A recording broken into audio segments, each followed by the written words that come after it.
Electronics एवं IT मंत्री अश्विनी वैष्णव ने दावोस में आयोजित वर्ल्ड इकोनॉमिक फोरम में कहा कि भारत के डिजिटल पर्सनल डेटा प्रोटेक्शन नियम पूरी दुनिया के लिए टेम्पलेट बन सकते हैं। इसमें इनोवेशन और रेगुलेशन के बीच संतुलन बनाया गया है।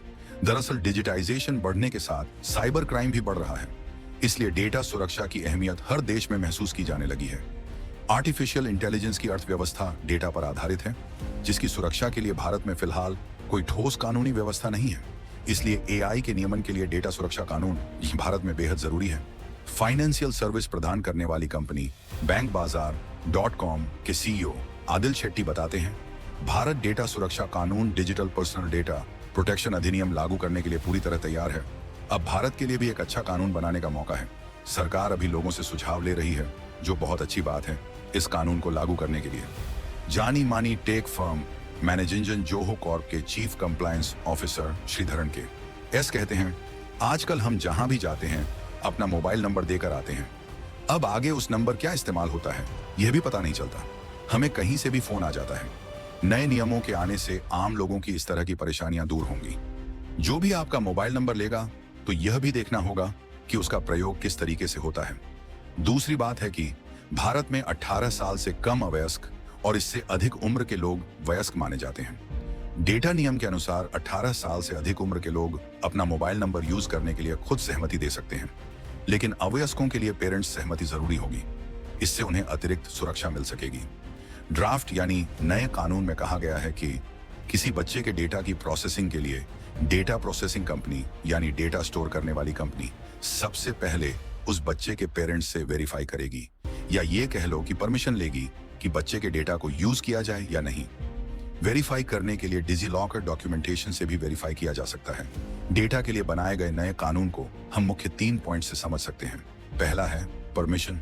कंपनियां आपका डेटा लेने से पहले आपकी स्पष्ट सहमति लेंगी। आपको कंपनी बताएंगी कि कौन सा डेटा ले रहे हैं, क्यों ले रहे हैं और आप उस डेटा को कैसे हटा सकते हैं। दूसरा है बच्चों की डेटा की सुरक्षा। नए कानून में बच्चों के डेटा की खास देखभाल होगी। 18 साल से कम उम्र के बच्चों का डेटा लेने के लिए पेरेंट्स का परमिशन लेना जरूरी होगा। यह भी देखा जाएगा कि अनुमति देने वाला सच में माता पिता या कोई और ही है। तीसरा है, अगर मान लो किसी कंपनी के पास से आपका डेटा चोरी हो जाता है तो उन्हें आपको और सरकार को तुरंत इसके बारे में बताना होगा। अगर कंपनी ने ऐसा नहीं किया या उस डेटा लॉस से आपको कोई प्रॉब्लम हुई तो कंपनी पर सरकार द्वारा 250 करोड़ रुपए तक का जुर्माना लग सकता है। जब हम डेटा प्रोटेक्शन की बात करते हैं तो वास्तव में हम प्रोसेसिंग बेसिस की बात कर रहे होते हैं, अर्थात आप किस बेसिस पर डेटा की प्रोसेसिंग कर रहे हैं। इसमें पहली बात है कंसेंट और दूसरा है जिसे जीडीपीआर में लेजिटिमेट इंटरेस्ट। भारत में लेजिटिमेट इंटरेस्ट यानी वैलिड हित का कोई कॉन्सेप्ट नहीं है। इसकी जगह लेजिटिमेट यूज यानी वैलिड यूज की बात कही गई है।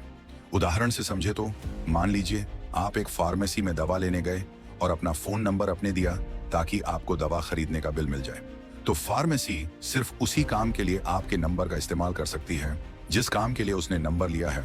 एक और उदाहरण से समझे तो मान लीजिए आप किराए के मकान के लिए किसी ब्रोकर के पास गए तो उसे अपनी बहुत सारी जानकारी देनी पड़ेगी, लेकिन काम होने के बाद अगर आप पश्चात ब्रोकर से अपनी डिटेल नष्ट करने के लिए कहते हैं तो उसे वो करना पड़ेगा, वह उसका कहीं और इस्तेमाल नहीं कर सकेगा।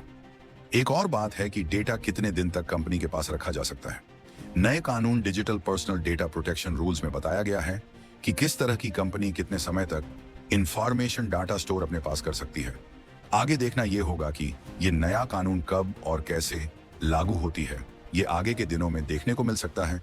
डेटा पर बने नए कानून पर आपकी क्या राय है? कमेंट में जरूर बताएं। धन्यवाद।